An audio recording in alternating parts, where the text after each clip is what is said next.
This is Sophie Heller, and this is an ACT English meaning question. With a meaning question, you want to look for the sentence choice that will give us the most concise and accurate sentence. So we don't want anything that's wordy or awkward or clunky. So this question, it'll be fairly obvious which answer choice is going to give us something less clunky.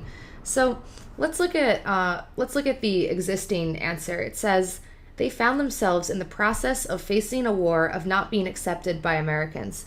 It's a very clunky way of talking about how when the Vietnamese people moved from South Vietnam to Mississippi, they weren't accepted.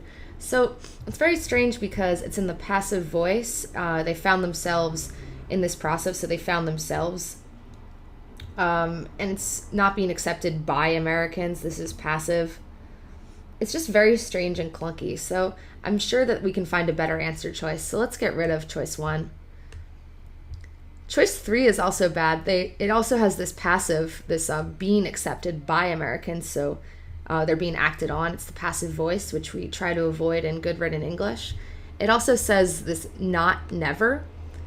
We would never say not never. You'd either say not or you'd say never. So that's going to be incorrect also.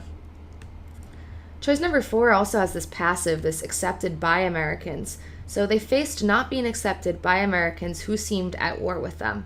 It's very clunky, and we also try to avoid the passive voice, so this isn't good. Choice number 2, by contrast, is incredibly simple. The Americans did not accept them.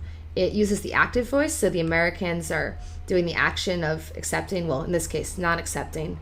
And it avoids all of these very clunky, long things that we try to avoid in good writing. So choice 2 is the simplest and thus the right answer.